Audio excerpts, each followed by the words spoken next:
আসসালামু আলাইকুম। এই যে সৌদি আরব আসছে আপনাদেরকে একটু দেখাই। চারদিকে শুধু মরুভূমি আর মরুভূমি।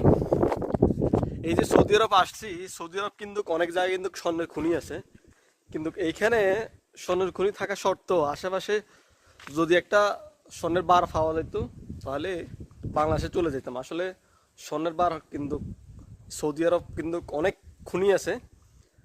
এই সৌদি আরব যদি সকল বাঙালি যদি একটা করে স্বর্ণের বার পাইতো সবাই কিন্তু দেশে চলে যেত, কিন্তু আসলে সেটা আসলে সম্ভব না। কারণ এই দেশে কিন্তু সব জায়গায় খনির ইয়ে থাকলেও কিন্তু পাওয়া যায় না। কারণ এখানে এমন একটা অবস্থা যে এখানে যতটুকু জানলাম ওখানে যাওয়াটা আসলে অসম্ভব। কারণ ওখানে গেলে নাকি বিভিন্ন ধরনের আইনি পদক্ষেপ নেয় সরকার, এই দেশের সরকার। এখানে না যাওয়াটাই ভালো। এটা ওদের সম্পদ, প্রাকৃতিকভাবে এটা উত্তোলন করা হয়। তবে আমাদের মতো বাঙালি যারা আছে বিভিন্ন দেশ থেকে সৌদি আরবে আসে কাজ করার জন্য। কারণ আমরা সবাই বাঙালির যত মানুষ এই দেশে আছে সবাই কিন্তু গরিব। সবাই যদি একটা একটা করি স্বর্ণের বার পাওয়া যেত, পেয়ে যেত, তাহলে কিন্তু সবাই দেশে চলে যেত। তাহলে এদেশের মানুষের যে কাজ কাম এগুলো কিন্তু কে করতো, একটা ভাবেন।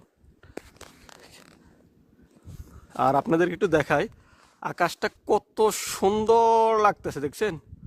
এই পাশে একটু একদম নীল আর এই পাশটা একদম আবে আবে একদম ভরে গেছে। এই পাশটা একদমই নীল। এই দেখেন খুব সুন্দর একটা পরিবেশ।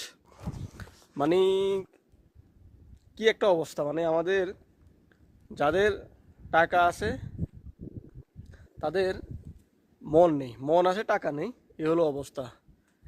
একদিন সবাই সকল মানুষকে কিন্তু আল্লাহ তাআলা ধনী বানাবে। শুধু সময়ের অপেক্ষা, পরিস্থিতি অনুযায়ী একটু অপেক্ষা করতে হবে, ধৈর্য ধারণ করতে হবে, এই হলো অবস্থা।